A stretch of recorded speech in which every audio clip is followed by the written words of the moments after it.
माजी मुख्यमंत्री पृथ्वीराज चव्हाण यांनी केलेल्या एका दाव्यामुळे राज्याच्या राजकारणात नव्या चर्चांना उधाण आलंय। गोपीनाथ मुंडे हे काँग्रेससोबत येण्यासाठी इच्छुक होते। यासाठी त्यांनी तत्कालीन काँग्रेसचे ज्येष्ठ नेते अहमद पटेल यांच्याशी चर्चा केली होती। त्यांच्या अनेक गुप्त बैठका झाल्या होत्या। काही निर्णय जवळपास निश्चित झाले होते असा गौप्यस्फोट चव्हाण यांनी केला। सोनिया गांधी यांनी प्रवेशाला परवानगी दिली, मात्र तत्कालीन पंतप्रधान मनमोहन सिंग यांच्या भूमिकेमुळे हा प्रवेश रखडला असं त्यांनी म्हटलंय। दरम्यान पंकजा मुंडे यांनी या दाव्यावर प्रतिक्रिया देताना गोपीनाथ मुंडे यांच्याविषयी आता भाष्य करणं उचित नसल्याचं म्हटलंय। माझे वडील कमळातच जन्मले आणि कमळातच विसावले असंही त्या म्हणाल्या। त्यांच्या पिताजींना आम्ही काँग्रेसमध्ये घ्यायचा प्रयत्न केला। मी मुख्यमंत्री असताना गोपीनाथ मुंडे आमचं सगळं ठरलं। सोनिया गांधींची परवानगी घेतली। त्यांनी माझ्याकडे मत मागितलं की मी राजीनामा द्यावा लागेल मला खासदारकीचा, पण मला मंत्री करा, कारण मला पोटनिवडणूक लढावी लागेल। आणि दोघं म्हणजे भाजपची नागपूरचे दोघं आहेत, ते मला काही निवडून देणार नाहीत। तिथं त्यावेळेला जातीवादाचा विषय होताच तिथं। मला मंत्री करा। मी त्यांच्याशी बोलताना सांगितलं, म्हटलं काय हरकत नाही, म्हटलं कॅबिनेट मंत्री तर एकदम शक्य होईल का माहीत नाही, म्हटलं राज्यमंत्री स्वतंत्र बरोबर करता येईल। आमचं सगळं ठरलं। ते गुप्तपणे आले। मी महाराष्ट्र सदनाला राहता एका हॉटेलमध्ये राहिलो, कोणाला कळू नये। त्यावेळेला माणिकराव ठाकरे अध्यक्ष होते। आमचं सगळं ठरलं। रात्री गुप्त 2 वाजता बैठका झाल्या अहमद पटेलच्या, आमच्या मॅडमची परवानगी घेतली। आणि ते त्यावेळेला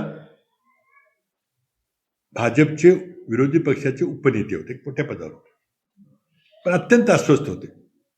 काय काय सांगितलं मला ते काय बोलणार नाही मी, पण ते म्हटले मला ही दोघं मला निवडून देणार नाहीत, कोण नागपूरवाले, म्हणून म्हटलं मला काहीतरी पद द्या। तर मी म्हटलं ठीक आहे। मी तेव्हा पंतप्रधान कार्यालयाचा राज्यमंत्री आधी होतो, नंतर मुख्यमंत्री होतो। हे मुख्यमंत्री असतानाची गोष्ट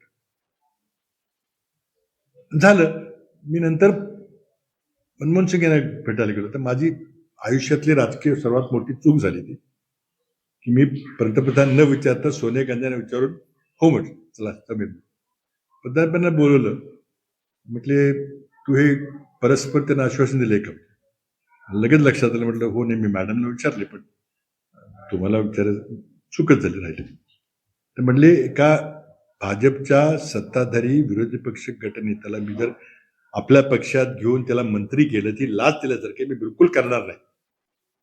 पहिल्यांदा ते माझ्यावर रागवले, मला डोक्याला मी हात लावला। म्हटलं काय किती मोठी चूक झाली। आणि मग नंतर आलो, म्हटलं आता काय मार्गच नाही ना, विचारायला पाहिजे होतं ना, माझी मोठी चूक झाली। शेवटी मंत्रिमंडळ करायचा अधिकार कोणाचा असतो? सोनिया गांधींनी मान्यता दिली, ठीक आहे, पण शेवटी मंत्रिमंडळ ते करतात।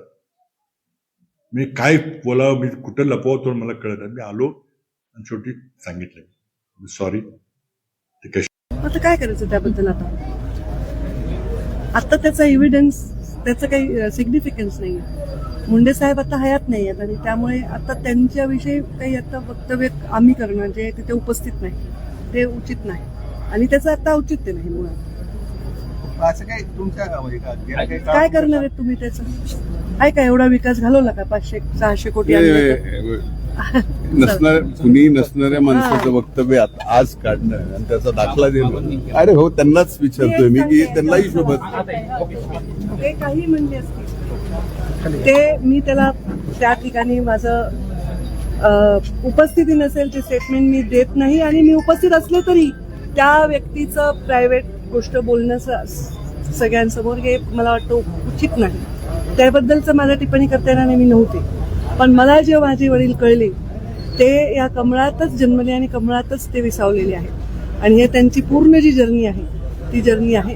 आता राजकारणामध्ये आजच्या परिस्थितीमध्ये अजूनही त्यांचं नाव लोक घेतात, कोणत्याही अर्थाने। मी नाही म्हणत की पृथ्वीराज बाबांनी अनादराने घेतलंय, आदरानेच घेतलं असेल,